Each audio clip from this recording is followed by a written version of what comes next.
Michael Hernandez here of MLH Media, and I'm here today at the MMA Gold Compound over here in Granite Bay, California, with the Ladd family, Aspen Ladd, and then, of course, Shealor Ladd. Both of you guys very accomplished in your MMA career so far.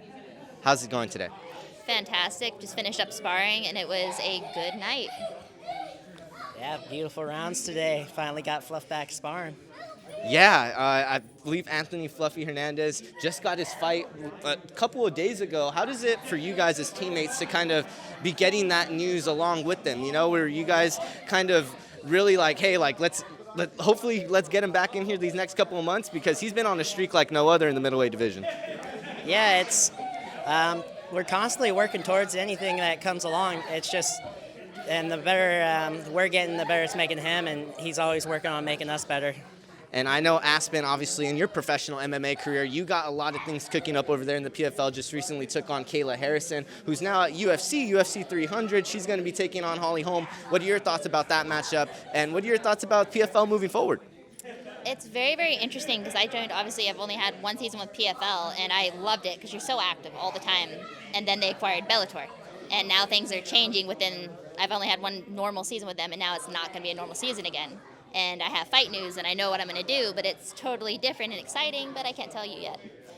So, all kinds of thoughts, but I cannot give you the details. Yeah, definitely a lot of things in the works, but as you said, can't state all the details yet. A lot of fight fans will be excited once the news is finally announced. What were your thoughts about the whole entire PFL championship, the PFL Bellator thing going on, and yours as well? Because, I mean, obviously, like how you just stated, Bellator just got bought out, so it's a whole new kind of array for MMA. I mean, it's only the UFC and PFL now, and then you got guys like your brother here looking to come up. What does that kind of mean for the upcoming professionals and people that are in states like you know, where 135 bantamweight women, it's a little bit tougher to find matchups? Yeah, no, bantamweight doesn't happen for, obviously, like, hey, it was not for me. So 45 and 45 only. And when you accumulated all the best 45ers, but then it's what are you going to do with it? Are you going to have a ginormous season, or are you going to have individual fights? And how are you going to run Bellator? Are they going to run Bellator independently for a couple years, or are they going to absorb it? And these are all the questions where I don't know yet. I don't know if they know yet. So it's, I just want to fight, and I want to fight frequently. And they're still very gung-ho, like, yes, you're going to fight, and you're going to stay busy. So that's good enough for me. But at the same time, it's like, I'm curious like everybody else. Like, how are you going to do this? Yeah, it definitely is a very, very troubling kind of situation right now. And how about you, Shealor? Somebody that's looking to go into that professional scene pretty soon, got an 8-1 amateur record. What is it like for you somebody that's looking at the professional scene pretty soon, and you're just like, well, what is there? There's UFC, there's PFL. How is it looking for you? I think it's 9-0, correct. Thank you. It's just opening up more and more opportunity. I'm loving it. I could care less which way I go, but as long as there's good fights in front, that's kind of what I'm looking forward to. Yeah, you've been stacking up your championship belts over here in not only the state of California, but also in the state of Nevada as well, correct? So you've been kind of cross states, been kind of stacking up everywhere, a little bit like your sister when she was on the amateur scene all those years ago. So what is it now for both you guys as a family member? You know, you guys have obviously accomplished a lot in your amateur careers, and in obviously looking to both go professional, and Aspen's been professional now for a while. What is some messages that you guys keep between each other to help stay motivated and to just kind of stay on top of things? Aspen first, and then we'll go with Shealor. Well, obviously, you just tell him don't be a little bitch. It'd be great if we can get him, like, at least one more AMI opponent, because he's had, like, 5 fall out in the last few months. So, you know, if anybody's watching this and you're a big guy and you want to try to kick his ass, that'd be great. Come do it. So, yeah, try to get him, like, he's at the very end of his AMI career. Get him one more, maybe 2, and then we'll see where it goes from there. For me, I have something freaking cool on the horizon, and I know what it is, and I'm excited about it. So as long as I get to fight 2-3 times a year, I'm happy, and we'll see.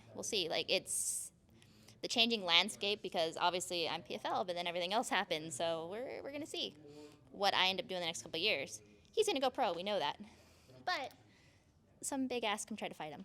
It'd be great. Hey, and for all the 205ers out there in the world, Aspen Ladd just sent out the call. Shealor, how you feeling about it all? Shit, even a heavyweight, like skinny heavyweight. Open to all the challenge, but the greatest motivation between us is usually just us talking shit to each other. And when we're struggling in the workouts, it's usually just look to each other.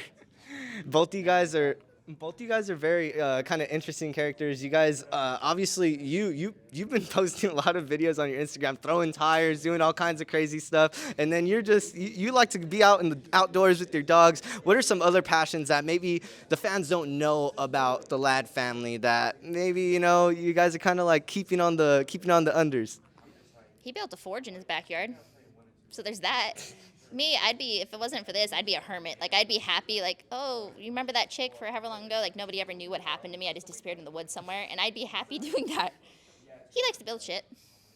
Yeah. Yeah. No, I built a forge out of a couple bricks, a blowtorch, and some hair dryers a while back, and then from there I progressed into knife and sword making. And trying to keep up on that and progress that, but it has to take a pause every now and again for training. Deadly in all aspects. You're deadly not only with those hands, but also in making things as well. I mean, I would not want to be in the Ladd backyard if you ever, get into like the purge type of thinking, man. You're going to pull out all kinds of saws, all kinds of crazy stuff. But I really appreciate both your guys' time today. Michael Hernandez of MLH Media, and we are going to be signing out at the MMA Gold Compound with the Ladd family, Aspen Ladd and Shealor Ladd. Thank you so much for your time. Thank you. Yeah, of course. Thank you. They like to build shit.